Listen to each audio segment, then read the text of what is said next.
ulfi isaanii hafeen beekun dhukkuba mataa kiyyana dhukkubee garaa kiyyana dhukkubee malee hin beekan. Dhukkubee achii kanii mana yaalaa dhaqan. Yoo mana yaalaa dhaqaniitiin jedhe ulfi isaanii ji'a 3 irra ga'a.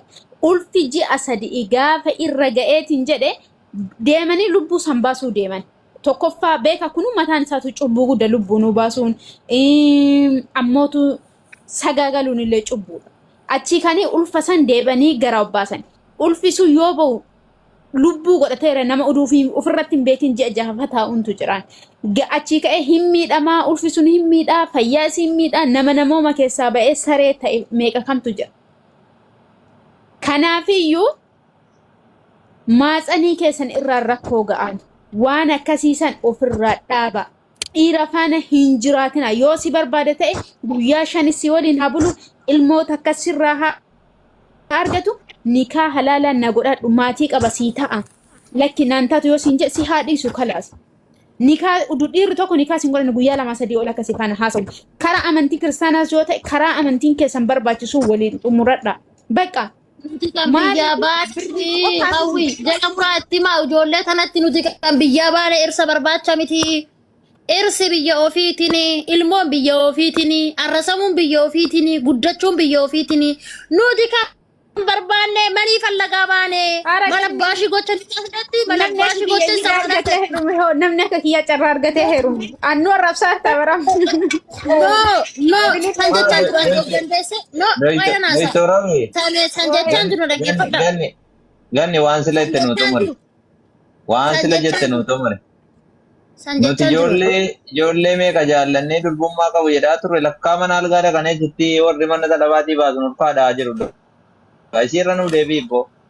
Abboo barsaadunaa saalal tokkoffaa nuti kan biyyaa baane birrii barbaacha biyyaa baane manni siin taaneemi manni siin taane hojii sitti ulfaate jijjiirachuu barbaaddaami seerri biyya seera qabdu biyya seeratti kabajamu daawwachiifattee kansaftee kanas mana jijjiirachuu hin dandeessa. Okay seera beekaa heera beekaa heeraaf seera beekaa nu kan baane biyyaaf birrii barbaacha malee dhiira barbaacha himiti. Dhiira barbaacha hoote gadi gala biyya keessanitti ganni waa si gaafadha. Ifama ganni waa si gaafadha. Atama kunoo maashaallah tabarakallah rabbi si gargaaree mana madaamiitii baate dalagaa mataa keetii uumattee hojjetachuutti jirtu. Osoo amma dhiirri Oromoo tokko dhiirri maatiin kee beeku dhiirri ati innis maatii kee beeku yookiin dhiirri gaariin tokko sitti dhufee gaafii jaalalaa si dhiyeesse itti hin heerumtu hin nyaataa hin dhuddas la. In nyaadhaa hin dhugaa miti hawwi ani hoo dhufes maal naa fidee dhufaa hoo deemes maal naa fidee deemu. Ani daa'ima takka miti 3-4 guddifachuu nan danda'a taanaan aleessaa lafaddan. Ofiishiitti fuyyuu waan ittiin biyya galtee tikkeetti kutattee biyya biraa ittiin deemtu hin qabdu dhiira maal barbaaddi? Sunsa isii miti bar atan fakkeenyaaf ijoolleen keenya amma ala irratti ka abbaa qabeenya tan nama akka kiyyaa miti bara miidhamaa jiru hawwi maal taateeti namni akka kiyya maaliin miidhama namni akka kokkoo miidhamaa jiru kan miidhamaa jirtu kan namaan beekne kan dachiin beekne kan namaan beekne miidhamaa jira ani maaliif miidhama ani namni akka kiyyaa maaliif miidhama ani maaf miidhama ani amma ganni hojii unfaa kootee jetachaa jira mana kiraa kiyya irraa kaffalaa jira seera kiyya heera kiyya eegee bulaa jira gaafa argadde kuni waanuman olledham hin orominaa itin jechaa jiru ha biyyaa baane fi birrii barbaacha biyyaa baane guddina biyyaa baane guddinni immoo Paakistaanii Baangaalee wajjin miti guddinni maallaqa qabaatu shinu maal gocha kadhaa dhufti maal oromichoon tun arra maallaqa qabaatte leeshi dhuftee toas fuullee dhaabbatti ilmoo ishiitti maallaqa barbaaddi moo ilmoo ofii barbaadde ijoollee kiyya naasoo qaa ishiin naqalaara sagalee duraa nagarree yoo awwiin bakka ajanda kana nagarree mucayyoon dhuftee boonaa lolu qofa argi nagargaara na bukkee dhaabbadha sagalee naafta maallaqaanis nagargaara sagaleenis nagargaara waan tokko harkaan qabu bakkeetti kufee itti odoo qabaatte leeshi dhuftee kadhatti odoo qabaatte leeshi immoo tolurraa fudhatee deema. Olumaa galatti ijoollee mana maadaamii keessa jirtanii olumaa galatti ijoollee teenya mana maadaamii keessa jirtan tokkoffaa ijoolleen mana maadaamii jirtan isin itti fakkeessan kottu bahii birrii amma kanaatiin hojjettaa maaliin hojjettaa kanaan hojjettaa kasiin hojjetta jedhee hafooshaa si'a naqee si baasu obboleettii kiyyaa achuma mana maadaamii san keessa diraama 800 hojjechuu siif wayya kabaja qabda si boo qabda ulfina qabda Habibti ijoollee mana madaatti dalagdi bara ijoollee mana kontiraata jirtu madaatti hin qabdu wallahi madaatti fuula isaanii irra hin jiru abadan. Gaafa ati mana maadaamii sanii gadi baatee balbala kee mana maadaamii sanii baastee badde gaafa sana qolleen keellee badeera.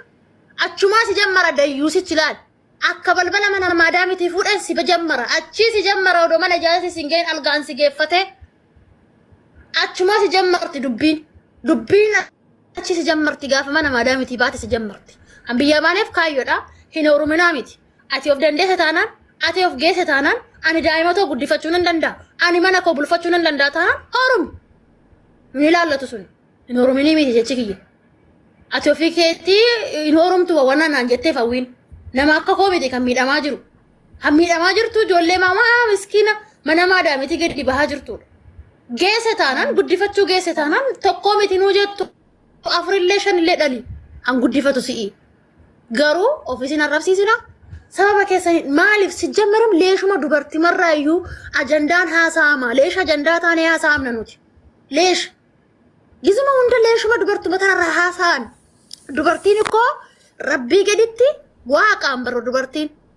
Haati waanuma takkaan madaallamtu. Biyya lafaatitti kan gannama fiddu dubartii.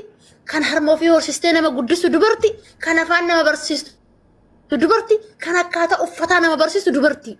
Dubartii jechuun rabbii gaditti rabbii kee lammataati. Leesh nuti tuni of xiqqeessinee maafan xiqqaadhaan. Ani Habibti eenyuma caalaan. Uumaa rabbiiti eenyuma caala. Maafan uumaa rabbii eenyu warqii rabbii tana gadi xiqqeessee toora akkasiisaan.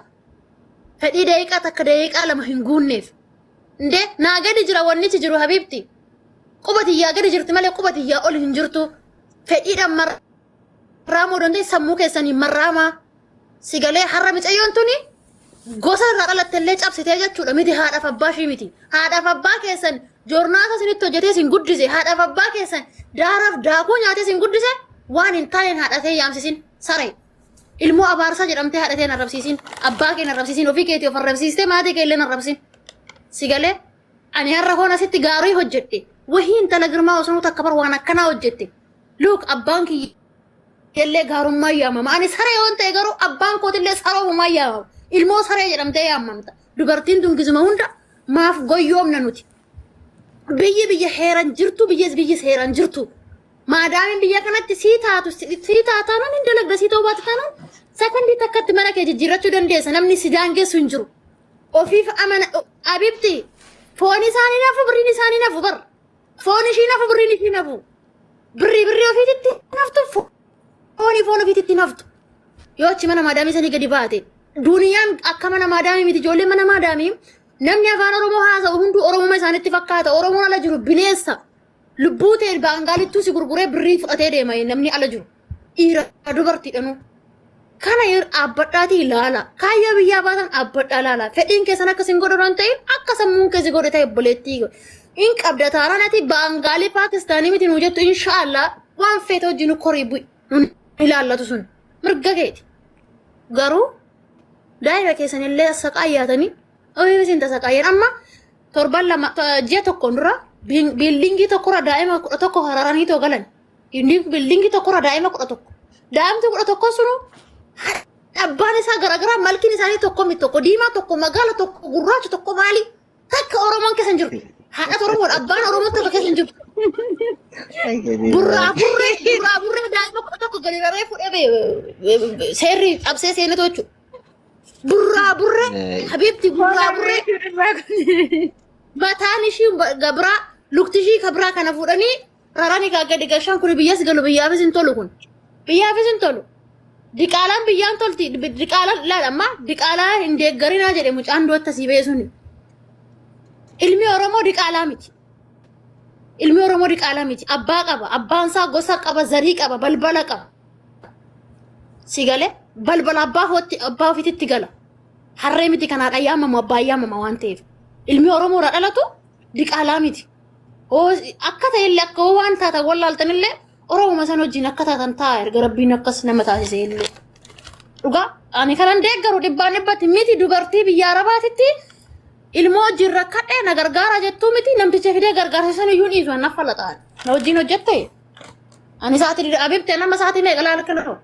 kaleessa saati meeqatti rafe kaleessa saa sadiitti rafe ganama lafa barii hagammaa jira si ijitiyyaa olitti hin deebine kun ammallee hojjechaa jira akka hojjedhe tanan kan isheen ittiin gammadaa ta'us yes jechaa turte ani gamma gargaara amma narraa naaf ne abibti ani meeqaan gargaaru meeqa jira ani gola maadaamititti sagalee dhabe meeqa jira ishee sagalee ta'a dhugaa ani kanan deeggaru sinin jechuun afaan olomaa galatti wanna akkanaa rabbi keerii haa godhu isiilee rabbi alaaf fisu ijoollee akkanaa kana ijoolleen keenya akka barnoota biraa irraa fudhatanitti ijoolleen jala yaa'aartu akka barnoota irraa fudhatanitti ajandaa yuu godhatanii akka of eegan ijoolleen teena mana madaamiiti. Oye, doktora Wiyati qorsa kennitaati qorsa baangaalii irraa hambisu ijoollee teenya kennuu hin dandeessu.